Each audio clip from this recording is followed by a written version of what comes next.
خیلی خوشحالم دیدم شما. ممنون از وقت شما. Спасибо.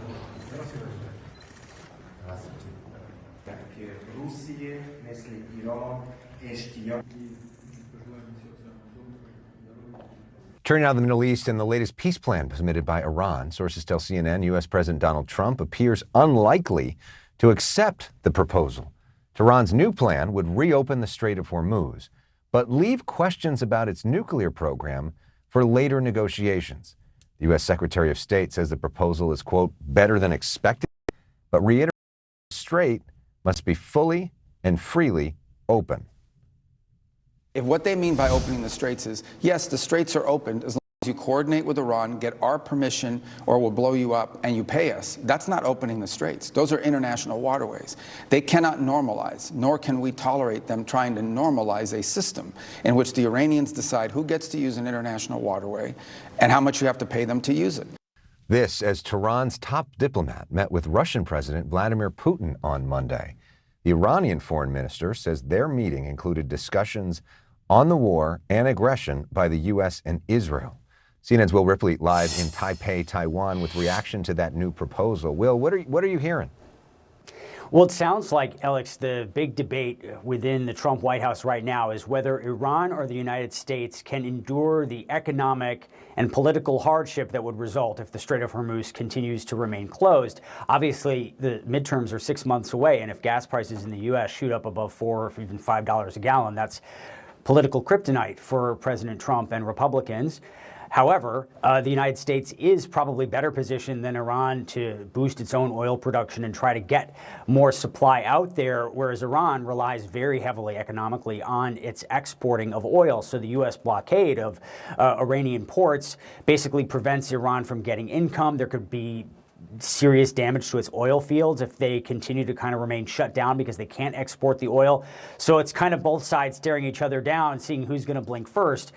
The United States is finding it frustrating negotiating with the Iranians. I want to read you a transcript that the State Department put out of Secretary Rubio's interview on Fox News, the part that didn't air on television. It says, quote, one of the impediments here is that our negotiators aren't just negotiating with Iranians, Rubio said. Those Iranians then have to negotiate with Iranians in order to figure out what they can agree to, what they can offer, what they're willing to do, even who they're willing to meet with. And remember, it was President Trump who said on Truth Social last week that Iran is having a hard time figuring out who their leader even is. So that's complicating things, slowing down negotiations. But President Trump insisting, Alex, that this latest proposal by Iran would basically cause the United States to lose a lot of leverage, because if the strait does reopen, but they haven't resolved these lingering questions about near nuclear weapons grade uranium enrichment in Iran, then the U.S. would lose a lot of leverage in these talks. And the whole point of this entire thing has been to try to prevent Iran from being able to build a nuclear weapon. The U.S. feels they're not close to that yet. Meanwhile, Will, Putin says he received a message from Iran's new supreme leader. What more do you know about that? Yeah, there's a lot of mystery surrounding Mojtaba Khamenei, the former supreme leader, Ali Khamenei, who, as you know, was wiped out in the initial wave of strikes on Iran that started this war. He has supposedly been in charge, engaging in audio conference calls with other members of the leadership, has been engaged in decision-making, according to the Iranian government. But in the 6 weeks that he has ascended to power, he's not been seen publicly. And there are indications that he may be injured. There was a source that told CNN last month he had a fractured foot, a bruised left eye, minor lacerations on his face. That extent of injuries would not presumably prevent him from appearing publicly, and yet we just haven't seen him. So that is the big question swirling over all of this. But Vladimir Putin saying that he did receive a message, thanked the Supreme leader for that message. Russia obviously is a very close ally of Iran, and they have been supplying Iran with vital intelligence throughout this war, telling them which targets in neighboring countries that are tied to the United States they should target and strike. So Russia has been helping militarily on the intel side, although they didn't come to Iran's initial aid when this all began militarily, Alex. So we'll have to keep watching for any lines out of Moscow about what these talks between Putin and Iran's foreign minister result with, if anything. And obviously, all eyes also on Pakistan. if and when will the negotiations there resume?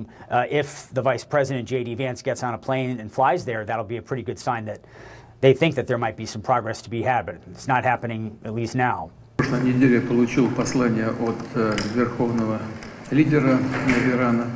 Мы видим, как мужественно и героически борется народ Ирана за свою независимость, за свой суверенитет. Конечно, очень надеемся на то, что, опираясь вот на это мужество и стремление к независимости, иранский народ пройдет под руководством нового лидера этот сложный период испытаний и наступит мир. از من خواسته شده که در این سفر یک بار دیگه اعلام بکنم که روابط جمهوری اسلامی ایران و فدراسیون روسیه از نظر ما یک شراکت راهبردی هست و به همین شکل ادامه پیدا کنه. همینطور مشخص شد که جمهوری اسلامی ایران دوستانی داره مثل روسیه که در شرایط سخت در کنار ایران میمانند و از ایران حمایت میکنند. ما از مواضع شما و از حمایت شما بسیار متشکرم.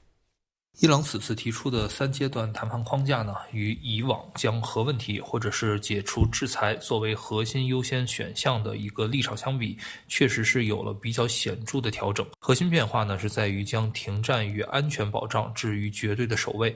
那在此基础之上，霍尔木兹海峡的控制权是讨论其他问题的基础，而关于核问题的技术性讨论则置于最后。这并不是简单的议题排序的变化，而是反映出伊朗对当前谈判性质的看法。也就是目前的谈判呢，是有关结束战争、追究侵略方责任、获得军事补偿的机会，而不是在和平时期美伊进行的核问题技术性磋商。那我们看到第一阶段呢，将聚焦彻底结束战争，并获得防止重新发动战争的保证，这就直接回应了当前最急迫的军事威胁，也是旨在为谈判来奠定最基本的停火和安全环境。那这也是任何后续谈判的前提。第二阶段呢，聚焦霍尔木兹海峡如何管理，表明伊朗呢在确保生存安全之后，立即转向恢复经济命脉和战略杠杆，海峡通行权以及潜在的收费机制呢，会是其战后重建的关键收入来源和地缘政治筹码。那么在满足了伊朗的这2个条件之后，伊方才愿意与美国进行核问题的谈判。伊朗呢，也是借此力争在更有利的地位上就核计划进行博弈。那这一框架也释放出了多重的信号，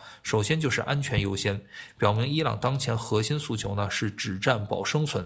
第二呢，就是明确霍尔木兹海峡问题的核心地位，以及对伊朗在政治和经济层面的关键意义。第三，就是验证美方谈判的诚意，并且设定门槛，提出明确路线图来显示愿意重新回归谈判桌，但是也为了恢复核谈判设置了较高的前置条件。所以呢，这是在以空间换时间，以议题换安全。那么伊朗力图通过这样的方式来争取谈判的主动。播报新闻是我的日常，必须时刻保持妆容和皮肤的最佳状态。